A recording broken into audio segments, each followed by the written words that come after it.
This is TradeFlow News, bringing you relevant news and insights from around the world. TradeFlow News, enabling trade for SMEs and economies worldwide. These are some of the key topics that we will be looking into in today's program.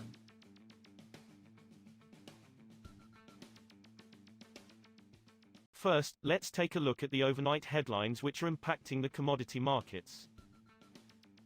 Asian oil refiners are reaping their highest profits ever this week, spurred by higher fuel demand during peak holiday seasons as more economies recover from the COVID-19 pandemic while the region ramps up exports to Europe to replace a Russia shortfall. Profit margins for complex refineries in Singapore, the bellwether for Asian refiners, tipped over $20 a barrel on Wednesday.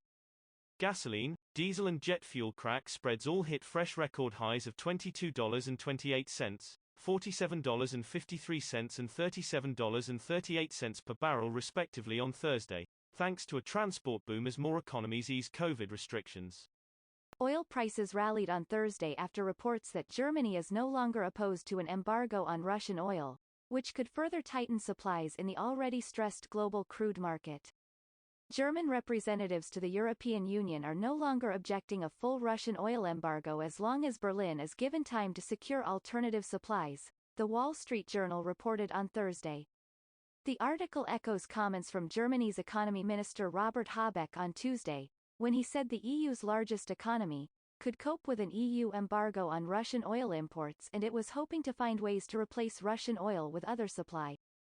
Moving on to the top news in the energy sector. The European Commission on Thursday warned buyers of Russian gas they could breach sanctions if they converted gas payments into rubles, as officials struggled to clarify the EU's stance on Moscow's payment scheme, which has sowed confusion in the bloc. Russian gas giant Gazprom cut supplies to Poland and Bulgaria on Wednesday after they refused to pay for gas in rubles, marking Moscow's toughest response yet to sanctions imposed by the West over the conflict in Ukraine. Bulgaria and Poland had already said they would not renew contracts with Gazprom after they expired at the end of this year and say they can secure supplies from other sources. India has asked state-run energy companies to evaluate the possibility of buying European oil major BP's stake in sanctions-hit Russian firm Rosneft, two people familiar with the matter said. BP has announced it is abandoning its 19.75% stake in Rosneft. The oil ministry last week conveyed its intent to ONGC Videsh Limited, OVL, Indian Oil Corp, Bharat Petro Resources Limited, BPRL, Hindustan Petroleum Subsidiary Price Petroleum Limited, Oil India Limited and GAIL, India, Limited, the sources said. Indian companies and the oil ministry did not respond to Reuters' emails seeking comment. While Western nations have imposed sanctions against Russia over the war in Ukraine, India has not explicitly condemned Moscow's actions there. Next, we have the top news in metal markets. Copper prices touched the lowest in nearly 3 months on Thursday after U.S. economic growth unexpectedly went into the red, fueling fears about weaker global growth knocking metals demand. U.S. gross domestic product fell at a 1.4% annualized rate last quarter, while economists had expected growth rising at a 1.1% rate, data showed on Thursday. Benchmark 3-month copper on the London Metal Exchange (LME) was down 1.7% to $9,687 a ton at 1600 GMT after touching the lowest since February 1. Demand and recession fears took hold, Al Munro at Broker Morex said in a note. Gold prices inched lower on Thursday, hovering close to a 10-week trough touched earlier, as a robust dollar overshadowed jitters over contraction in U.S. economic growth in the first quarter.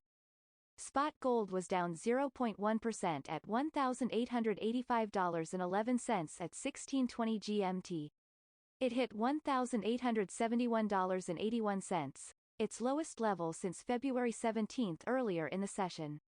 U.S. gold futures eased 0.1% to $1,886. The gold prices were positive for a bit after the negative U.S. GDP number that initially sparked some ideas that maybe the Federal Reserve can't be as aggressive on its monetary policy tightening, said Kitco senior analyst Jim Wyckoff. We will now look at the top news in the agricultural sector. The European Commission proposed on Wednesday a one-year suspension of import duties on all Ukrainian goods not covered by an existing free trade deal to help the country's economy during the war with Russia.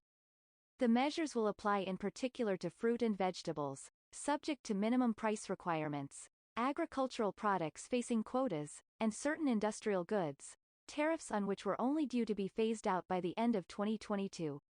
That phase-out, set out in the 2016 EU-Ukraine Free Trade Agreement, applies to fertilizers, aluminium products and cars.